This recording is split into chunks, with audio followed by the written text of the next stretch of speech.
मई 2023 में मुझे कलीसिया अगुआ चुना गया। यह सोचकर कि अगुआ होने का मतलब है काम के सभी पहलुओं के लिए जिम्मेदार होना, और चूंकि मैं पहले कभी अगुआ नहीं रही थी और विभिन्न कामों से अपरिचित थी, मैं सोचती थी कि काम अच्छी तरह से करने के लिए कितना प्रयास करना होगा और मुझे किस तरह की कीमत चुकानी होगी। मैंने यह भूमिका अस्वीकार करने के लिए कोई बहाना बनाने के बारे में सोचा, लेकिन भाई बहनों ने मुझे चुना था, तो बहाने ढूंढना और मना करना बहुत अनुचित होता। इसे ध्यान में रखते हुए मैंने आगे कुछ नहीं कहा। मैंने देखा कि मैं जिस बहन चेंजिंग के साथ सहयोग कर रही थी, वह कई साल से अगुआ थी और काम के सभी पहलुओं से परिचित थी। इसलिए जब भी मेरे पास कोई सवाल होता, तो मैं चेंजिंग से पूछ लेती और वह मुझे बताती कि चीज़ों को कैसे संभालना है। उसकी मदद पाकर मैं बहुत भाग्यशाली महसूस करती थी। पहले जब मैं एकल कार्य करती थी, तो मैं ही मुख्य ताकत थी और मुझे ही खुद हर चीज़ की चिंता करनी पड़ती थी। लेकिन अब जब चेंजिंग मेरे साथ सहयोग कर रही थी, तो वह मुश्किल और पेचीदा समस्याएं संभाल लेती थी और उन्हें हल कर देती थी। इसलिए मुझे बस उसकी अगुवाई में चलना और उसका सहयोग करना होता था। भले ही कार्यभार अधिक होता था, लेकिन चेंजिंग के होने से मुझे यह बहुत मुश्किल नहीं लगता था। चेंजिंग पर मुझसे अधिक काम की जिम्मेदारी थी और कभी-कभी मैं देखती थी कि वह काम के बोझ से दब जाती है, और मैं सोचती, चूंकि मैं चेंजिंग की जिम्मेदारी वाले काम से परिचित नहीं हूँ, इसलिए मैं उसकी मदद नहीं कर सकती। और वैसे भी वह लंबे समय से अगुआ है, इसलिए जो लोग अधिक काम कर सकते हैं, उन्हें अधिक करना चाहिए। इसलिए जब चेंजिंग को अपने काम में कठिनाइयों का सामना करना पड़ता था, तो मैं कभी कभार ही कुछ राय साझा करती थी और वास्तव में उन मुद्दों पर ध्यान नहीं देती थी। अगस्त में एक दिन चेंजिंग को अचानक पदोन्नति मिल गई। जब मैंने सुना कि चेंजिंग का तबादला होने वाला है, तो मैं तुरंत दबाव महसूस करने लगी। मैं केवल कुछ महीनों से प्रशिक्षण ले रही थी और बहुत सी ऐसी चीजें थी जिन्हें संभालना मुझे नहीं आता था। चेंजिंग के आसपास होने के कारण मैं मुश्किलें आने पर उससे पूछ पाती थी। इसलिए अगर वह चली गई, तो मैं ये जिम्मेदारियां कैसे उठा पाऊंगी? मैं नहीं चाहती थी कि चेंजिंग जाए, लेकिन ऊपरी अगुवाओं ने पहले ही व्यवस्था कर ली थी, तो मुझे इसे स्वीकारना पड़ा। लेकिन अकेले ही सारा काम संभालने के विचार ने मुझे व्यग्र कर दिया और मेरी मनस्थिति खराब हो गई। मैंने सोचा, चेंजिंग जिस काम के लिए जिम्मेदार थी, उस पर मेरी पकड़ नहीं है और मुझे शुरू से हर चीज से खुद को परिचित कराना होगा। मुझे कितना कष्ट सहना पड़ेगा, किस तरह की कीमत चुकानी पड़ेगी। मैं बहुत दमित महसूस कर रही थी। चेंजिंग के चले जाने के बाद मुझे खुद ही काम पर रिपोर्ट देनी होती थी, लेकिन चूंकि मैंने चेंजिंग के रहते हुए कई कामों के बारे में पूछताछ नहीं की थी या उनकी बहुत चिंता नहीं की थी, तो मैं इन कामों से परिचित नहीं थी और मुझे उनके बारे में जानने और उन पर पकड़ बनाने में काफ़ी समय देना पड़ता था। मुझे शारीरिक थकान तो होती ही थी, मानसिक रूप से और ज़्यादा थकान महसूस करती थी। मैं ऊपरी अगुवाओं के प्रति प्रतिरोधी और असंतुष्ट महसूस करने से खुद को नहीं रोक पाती थी। मैं सोचती थी, आप मेरे परिप्रेक्ष्य से चीज़ों पर विचार क्यों नहीं करते? मैं पहले कभी अगुआ नहीं रही हूँ। और मैंने केवल थोड़े समय के लिए प्रशिक्षण लिया है, इसलिए मैं इस कर्तव्य को स्वतंत्र रूप से नहीं कर सकती। चेंजिंग कई साल से अगुआ थी और काम के सभी पहलुओं में सक्षम थी। आपने उसे क्यों हटाया और मुझे यहाँ अकेला क्यों छोड़ दिया? जितना मैं इसके बारे में सोचती गई, उतना ही भीतर से आहत और दमित महसूस करने लगी। ऐसा लगा जैसे मेरे सीने पर कोई भारी पत्थर रखा है, जिससे सांस लेना दूभर हो रहा है। मुझे एहसास हुआ कि मैं अपनी देह के बारे में सोच रही थी। इसलिए मैंने अपने दिल में परमेश्वर से प्रार्थना की, परमेश्वर से मुझे प्रबुद्ध करने और खुद को जानने और समर्पण करने के लिए मार्गदर्शन करने को कहा। अपनी एक भक्ति के दौरान मैंने परमेश्वर के वचन पढ़े। सर्वशक्तिमान परमेश्वर कहता है, मसीह अपने जिन वचनों, आज्ञाओं या सिद्धांतों के बारे में संगति करता है, इनके कारण जैसे ही मसीह विरोधियों के लिए कठिनाइयां पैदा होती हैं या उन्हें कष्ट सहने या कीमत चुकाने की ज़रूरत पड़ती है, तो मसीह विरोधियों की पहली प्रतिक्रिया प्रतिरोध, इनकार और अपने दिलों में घृणा की भावना के रूप में सामने आती है।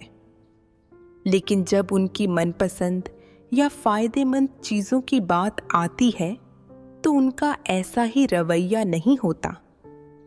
मसीह विरोधी सुख सुविधा भोगने और अलग दिखने के इच्छुक होते हैं, लेकिन जब उनका सामना दैहिक कष्ट, कीमत चुकाने की ज़रूरत या यहाँ तक कि दूसरों की नाराज़गी मोल लेने से हो, तो क्या वे प्रसन्न होते हैं और खुशी खुशी इसे स्वीकारने को तैयार होते हैं? क्या तब वे पूर्ण समर्पण कर पाते हैं? रत्ती भर भी नहीं। उनका रवैया पूरी तरह से अवज्ञापूर्ण और अक्खड़ होता है। जब मसीह विरोधियों जैसे लोगों का सामना ऐसी चीज़ों से होता है जिन्हें वे करना नहीं चाहते हैं, ऐसी चीज़ों से जो उनकी पसंदगियों, रुचियों या स्वार्थों से मेल नहीं खाती हैं, तो मसीह के वचनों के प्रति उनका रवैया पूर्ण इनकार और प्रतिरोध का हो जाता है। इसमें लेश मात्र भी समर्पण नहीं होता। परमेश्वर उजागर करता है कि मसीह विरोधी लोग परमेश्वर द्वारा आयोजित और व्यवस्थित परिस्थितियों के साथ अपनी प्राथमिकताओं और इच्छाओं के अनुसार पेश आते हैं। हमेशा इस पर विचार करते हैं कि क्या इससे उनकी देह को फायदा पहुंचता है। केवल उन्हीं चीज़ों को स्वीकारते और उनके प्रति समर्पण करते हैं जो उनके लिए लाभदायक हैं। यदि किसी स्थिति में उन्हें लाभ नहीं होता या उससे उन्हें पीड़ा होती है, तो वे समर्पण नहीं कर पाते। वे परमेश्वर के प्रति अपनी शिकायतें प्रकट करते हैं और मन में प्रतिरोध भी रखते हैं। मैं बिल्कुल मसीह विरोधी की तरह व्यवहार कर रही थी। अपने कर्तव्यों में मैं पहले केवल अपने दैहिक हितों के बारे में सोचती थी। चेंजिंग के साथ सहयोग के दौरान वह सभी कठिनाइयों को संभालती और हल करती थी, इसलिए मुझे बहुत अधिक प्रयास नहीं खपाना पड़ता था और मैं स्वीकार और समर्पण करने में सक्षम रहती थी। चेंजिंग की पदोन्नति के बाद और जब मुझे अकेले ही कलीसिया का कार्य संभालना पड़ा, मुझे वास्तव में कार्य के सभी पहलुओं में पीड़ा हुई और कीमत चुकानी पड़ी, और इसलिए मैं समर्पण नहीं कर सकी। मैं नहीं चाहती थी कि चेंजिंग चली जाए, और मेरी शिकायत थी कि अगुवाओं को मेरी कठिनाइयों से सहानुभूति नहीं थी। भले ही मैं अपने कर्तव्यों में व्यस्त दिखती थी, मेरा दिल प्रतिरोध और शिकायतों से भरा रहता था और मुझे हमेशा लगता था कि इस कर्तव्य को निभाने का दबाव बहुत ज्यादा है। कलीसिया के कार्य की जरूरतों के आधार पर ऊपरी अगुवाओं ने कैसे चेंजिंग का तबादला किया, इस पर विचार करते हुए मुझे एहसास हुआ कि यह व्यवस्था सिद्धांतों के अनुरूप थी, लेकिन मैं प्रतिरोधी और असंतुष्ट थी। यह सत्य के प्रति समर्पण नहीं था और परमेश्वर का प्रतिरोध था। फिर मैंने सोचा कि मैं 3 महीने से अधिक समय से अपनी अगुवाई के कर्तव्य निभा रही हूं, लेकिन मैं अभी भी कलीसिया अगुआ के लिए जरूरी काम पर पकड़ नहीं बना पाई हूं। चेंजिंग की जिम्मेदारी वाले काम को तो छोड़ ही दें, मैं उस काम को भी आंशिक रूप से ही समझ पाई थी जिसके लिए मैं जिम्मेदार थी। पिछले कुछ महीनों में मैं आराम में लिप्त रहने और बिना अधिक समझ के किसी तरह काम चलाने की मनोदशा में जी रही थी। मैंने अपनी दशा के बारे में परमेश्वर के वचन पढ़े। सर्वशक्तिमान परमेश्वर कहता है, अगर लोग लगातार शारीरिक सुख और आराम के पीछे भागते हैं और कष्ट नहीं उठाना चाहते, तो थोड़ा सा भी शारीरिक कष्ट और अतिरिक्त थकावट या दूसरों से थोड़ा ज़्यादा कष्ट उठाने पर भी वे दमित महसूस करेंगे। यह दमन के कारणों में से एक है। अगर लोग थोड़े से शारीरिक कष्ट को बड़ी बात नहीं मानते और वे भौतिक आराम के पीछे नहीं भागते, बल्कि सत्य का अनुसरण करते हैं और परमेश्वर को संतुष्ट करने के लिए उचित ढंग से अपने कर्तव्य पूरा करने की कोशिश करते हैं, तो उन्हें अक्सर शारीरिक कष्ट महसूस नहीं होगा। भले ही वे कभी कभी थोड़ा व्यस्त, थका हुआ या पस्त महसूस करें, लेकिन थोड़ी नींद लेने और तरोताज़ा महसूस करते हुए उठने के बाद वे अपना काम जारी रखेंगे। उनका ध्यान अपने कर्तव्यों और अपने काम पर होगा। वे थोड़ी सी शारीरिक थकान को कोई महत्वपूर्ण मुद्दा नहीं मानेंगे।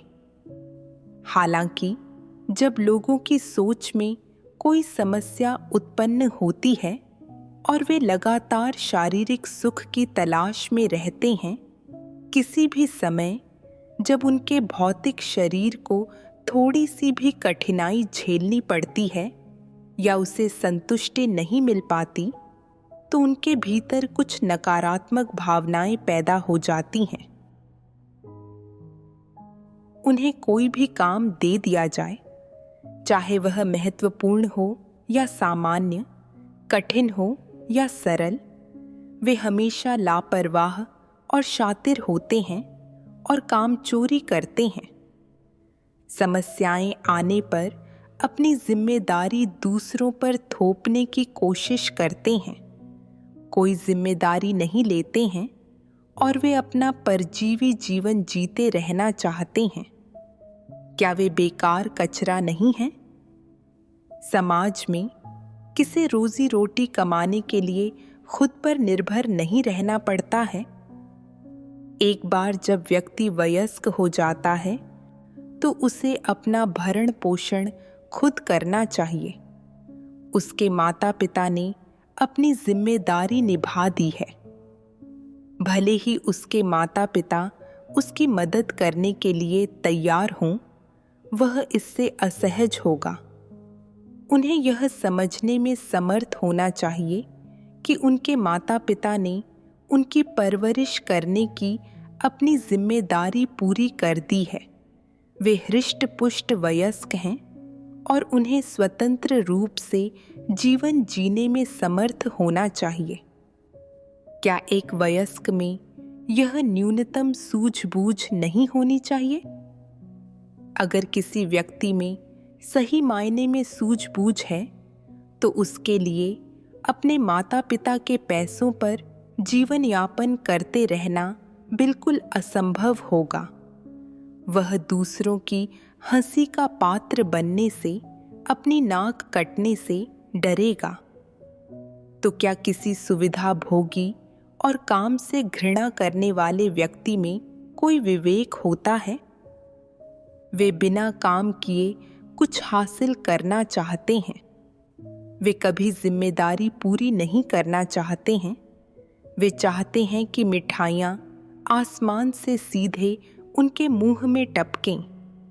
उन्हें हमेशा दिन में 3 बार अच्छा भोजन चाहिए होता है। वे चाहते हैं कि कोई उनके लिए पलकें बिछाए रहे और वे थोड़ा सा भी कार्य किए बिना बढ़िया खाने पीने की चीज़ों का आनंद लेते रहें। क्या यह एक परजीवी की मानसिकता नहीं है? क्या परजीवियों में ज़मीर और विवेक होते हैं? क्या उनमें ईमानदारी और गरिमा होती है? बिल्कुल नहीं।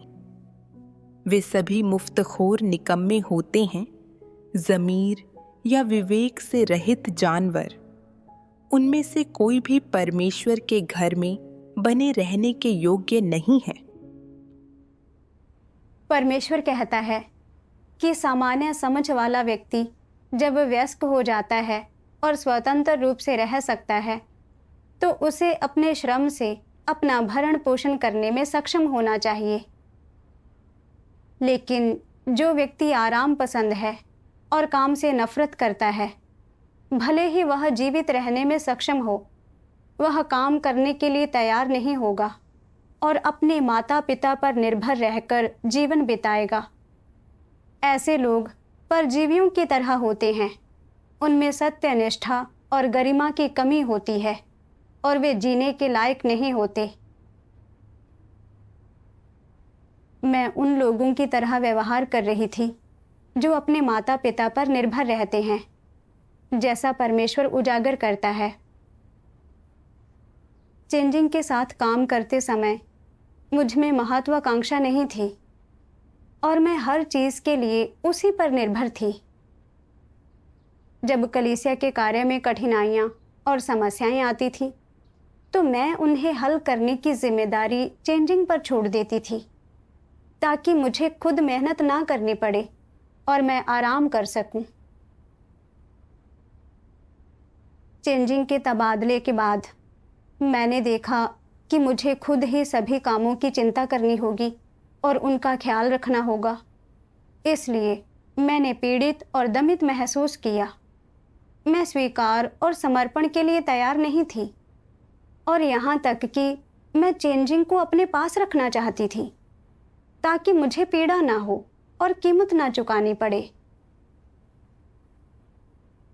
परमेश्वर कहता है, उनका ध्यान अपने कर्तव्यों और अपने काम पर होगा। वे थोड़ी सी शारीरिक थकान को कोई महत्वपूर्ण मुद्दा नहीं मानेंगे। हालांकि जब लोगों की सोच में कोई समस्या उत्पन्न होती है और वे लगातार शारीरिक सुख की तलाश में रहते हैं, किसी भी समय जब उनके भौतिक शरीर को थोड़ी सी भी कठिनाई झेलनी पड़ती है या उसे संतुष्टि नहीं मिल पाती, तो उनके भीतर कुछ नकारात्मक भावनाएं पैदा हो जाती हैं। मेरी देह इतनी आलसी थी कि जब काम का दबाव बढ़ता था तो मैं दमित और प्रतिरोधी महसूस करती थी। मेरी मुख्य समस्या मेरे विचारों और दृष्टिकोणों में थी। शैतान के ऐसी शिक्षा देने वाले विचारों, जिंदगी छोटी है तो जब तक है मौज करो और जब तक जीवित हो अपने साथ अच्छा व्यवहार करो, ने मुझ पर नियंत्रण कर लिया था। मुझे बहुत स्वार्थी और आलसी बना दिया था। मैं केवल देह सुख में लिप्त रहना चाहती थी, दूसरों पर निर्भर रहना और उनके श्रम का फल भोगना चाहती थी। मैं खुद कोई कठिनाई नहीं सहना चाहती थी और बस परजीवी या ऐसे मुफ्तखोर की तरह जीना चाहती थी जो अपने माता पिता पर निर्भर रहता है। यह मानती थी कि इस तरह से जीना आरामदायक है। पिछले कुछ महीनों में मेरी देह आराम में रही थी, लेकिन मैंने अपने कर्तव्य में कोई प्रगति नहीं की थी और मैंने बहुत कम सत्य प्राप्त किया था। अगुआ होने के नाते मुझे अपनी साथी के साथ सारे काम की जिम्मेदारी लेनी चाहिए थी, लेकिन मैं आलसी थी, देह सुख में लिप्त थी और अपने कर्तव्य में बहुत कम योगदान दे रही थी और मैं मानक के अनुसार मेहनत भी नहीं कर रही थी। मैंने सोचा कि कैसे लौकिक संसार में मुफ्तखोर लोग अपने माता पिता से पैसे ऐंठकर देह सुख में लिप्त रहते हैं, लेकिन सत्यनिष्ठा और गरिमा के बिना जीते हैं और सभी उन्हें नीची नज़र से देखते हैं और उनके माता पिता भी ऐसे बच्चों से शर्मिंदा महसूस करते हैं। अगर मैंने यह आलसी परजीवी मानसिकता नहीं बदली तो निश्चित रूप से परमेश्वर मुझसे घृणा करेगा और मुझे ठुकरा देगा। मैं कर्तव्य निभाने वालों की श्रेणी से निकाल दी जाऊंगी और बचाए जाने का मौका गंवा दूंगी। यह देखकर कि शैतान के विचारों और दृष्टिकोणों के अनुसार जीने के कितने गंभीर परिणाम होते हैं, मैं अपनी उस दशा को बदलने के लिए परमेश्वर पर भरोसा करना चाहती थी जिसमें मैं कर्तव्य निभा रही थी। बाद में मैंने परमेश्वर के वचन पढ़े और अभ्यास का मार्ग प्राप्त किया। सर्वशक्तिमान परमेश्वर कहता है, अगर तुम एक दृढ़ संकल्प वाले व्यक्ति हो, अगर तुम उन जिम्मेदारियों और दायित्वों को जो लोगों को वहन करने चाहिए, उन चीज़ों को जो सामान्य मानवता वाले लोगों को हासिल करनी चाहिए और उन चीज़ों को जो वयस्कों को हासिल करनी चाहिए, उनसे अपने अनुसरण के उद्देश्य और लक्ष्य के रूप में पेश आ सकते हो, और अगर तुम अपनी जिम्मेदारियां उठा सकते हो, तो तुम चाहे जो भी कीमत चुकाओ और चाहे जिस तरह का दर्द सहो, तुम शिकायत नहीं करोगे। और जब तक तुम इसे परमेश्वर की अपेक्षाओं और इरादों के रूप में पहचानते हो, तुम किसी भी पीड़ा को सहन करने में सक्षम होगे और अपना कर्तव्य निभा पाओगे। उस समय तुम्हारी मानसिक स्थिति अलग होगी। अपने दिल में तुम शांति और स्थिरता महसूस करोगे और आनंद का अनुभव करोगे। देखो, अगर लोग सामान्य रूप से अपने कर्तव्य निभा सकते हैं, परमेश्वर के आदेश का जिम्मा ले सकते हैं और जीवन के सही मार्ग पर चल सकते हैं, तो वे अपने दिलों में शांति और खुशी महसूस करते हैं और स्थिरता और आनंद का अनुभव करते हैं।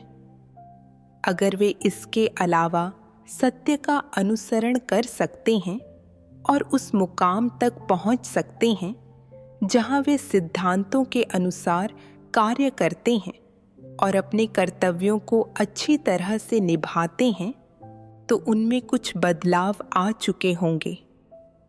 ऐसे लोग वे होते हैं जिनमें ज़मीर और विवेक होता है। वे खरे लोग हैं जो किसी भी कठिनाई पर काबू पा सकते हैं और किसी भी कार्य का जिम्मा ले सकते हैं। वे मसीह के अच्छे सैनिक हैं। वे प्रशिक्षण से गुजरे हैं और कोई भी कठिनाई उन्हें हरा नहीं सकती। मुझे बताओ, क्या इस तरह से आचरण करना अच्छा है? ऐसे लोगों में संकल्प होता है, चाहे वे किसी भी कठिनाई का सामना करें, वे अपनी जिम्मेदारियां पूरी कर सकते हैं। परमेश्वर के वचनों ने मुझे अभ्यास का मार्ग दिखाया। अंतरात्मा और विवेक रखने वाले वयस्क के रूप में काम में चाहे कितनी भी कठिनाइयां क्यों ना हों, व्यक्ति को दबाव सहना चाहिए और काम की जिम्मेदारी उठानी चाहिए। केवल वे लोग ही सच्चरित्र और मर्यादित व्यक्ति होते हैं जो सृजित प्राणी के रूप में अपने कर्तव्य अच्छी तरह से निभाते हैं। मैंने सोचा कि जब परमेश्वर ने नूह को जहाज बनाने की आज्ञा दी तो नूह ने कभी नहीं देखा था कि जहाज कैसा दिखता है, और उसने अभूतपूर्व कठिनाइयों का सामना किया। लेकिन उसने यह नहीं सोचा कि उसे कितनी पीड़ा सहनी पड़ेगी या उसे कितनी कीमत चुकानी होगी, और वह केवल इस बात पर केंद्रित था कि वह परमेश्वर का दिया आदेश भली भांति कैसे निभाए। उस समय कोई उन्नत मशीनें नहीं थीं और नूह को लकड़ियां ढूंढनी थी, पेड़ काटने थे और उन्हें जहाज बनाने की सामग्री में बदलना था। और इनमें से कोई भी कदम उतना सरल या आसान नहीं था जितना हम कल्पना कर पाते हैं। लेकिन नूह के मन में केवल एक ही विचार था, वह यह कि परमेश्वर के विनिर्देशों के अनुसार जहाज को जितनी जल्दी हो सके कैसे बनाया जाए।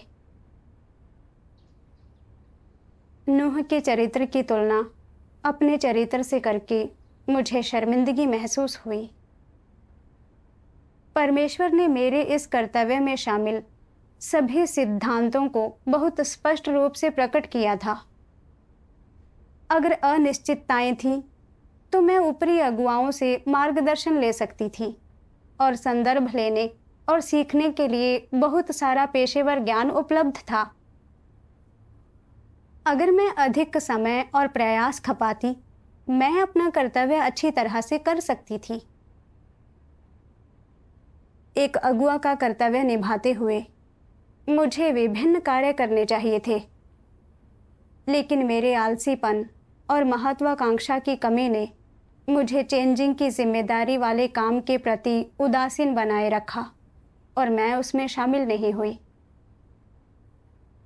लेकिन अब जब चेंजिंग का तबादला हो चुका था तो मुझे काम का जायजा लेने और समस्याएं हल करने के लिए बोझ उठाने की भावना विकसित करने को मजबूर होना पड़ा, जो मेरे सत्य के अभ्यास और सिद्धांतों में प्रवेश में मदद करता और बढ़ावा देता। यदि चेंजिंग का तबादला ना हुआ होता तो मैं अभी भी दूसरों पर निर्भर रहने की दशा में जी रही होती और मैं बहुत अधिक प्रगति ना कर पाती, ना ही मैं स्वतंत्र रूप से समस्याओं के बारे में सोच पाती और उन्हें हल कर पाती। परमेश्वर के इरादे को थोड़ा और समझने से मेरी दमित भावनाओं में बहुत कमी आई। सितंबर में एक दिन यह जानकर कि कई भाई बहनों को एक ही समय में सीसीपी ने गिरफ्तार कर लिया था, मैं तुरंत ही दबाव में आकर यह सोचने लगी, अतीत में चेंजिंग ही वह व्यक्ति थी जो हमेशा कलीसिया में गिरफ्तारी के बाद की स्थिति संभालती थी, लेकिन अब मुझे खुद ही इसके बाद की स्थिति संभालनी होगी और सत्य पर संगति भी करनी होगी और भय में जी रहे भाई बहनों की दशाओं का भी समाधान करना होगा। मुझे बहुत मेहनत करनी पड़ेगी और काफ़ी कीमत चुकानी पड़ेगी। यह तो बड़ा सिरदर्द होगा। बहुत बेहतर होता अगर चेंजिंग ना जाती तो मुझे इससे ना जूझना पड़ता। जब मैंने इस तरह सोचा तो मुझे एहसास हुआ कि मैं एक बार फिर से देह सुख में लिप्त रहने की दशा में जी रही हूँ। इसलिए मैंने चुपचाप परमेश्वर से प्रार्थना की। मैंने भाई बहनों की गिरफ्तारियों के बारे में सोचा। परमेश्वर का इरादा था कि मैं हालात के बाद की स्थिति जितनी जल्दी हो सके ठीक से संभाल लूं, ताकि परमेश्वर के वचनों की पुस्तकों और भाई बहनों की सुरक्षा हो सके और मैं नकारात्मक व कमजोर पड़े भाई बहनों की सहायता कर सकूं।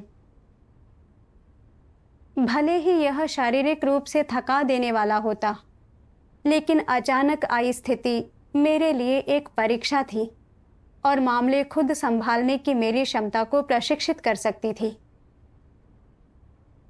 इसे ध्यान में रखकर मैंने जल्दी से भाई बहनों के साथ चर्चा की और मामलों को व्यवस्थित किया। पता किया कि क्या परमेश्वर के वचनों की पुस्तकें सुरक्षित हैं।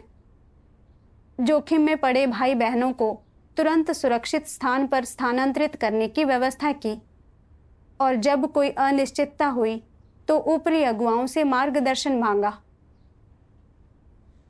बाद के हालात जल्दी संभाल लिए गए और कलीसिया के हितों को कोई महत्वपूर्ण नुकसान नहीं हुआ। बाद में जब कलीसिया को फिर से गिरफ्तारियों का सामना करना पड़ा तो मुझे पता था कि इसे कैसे संभालना है। मेरे भागीदार को दूसरा कर्तव्य सौंपे जाने से मेरे आराम में लिप्त होने की प्रकृति का खुलासा हुआ, और इसने मुझे यह भी दिखाया कि मैं दूसरों पर कितना अधिक निर्भर रही हूँ। ऐसी स्थिति से गुजरे बिना मैं अब तक कोई प्रगति ना कर पाती। मेरी वर्तमान समझ और लाभ परमेश्वर के वचनों का नतीजा है। परमेश्वर का धन्यवाद।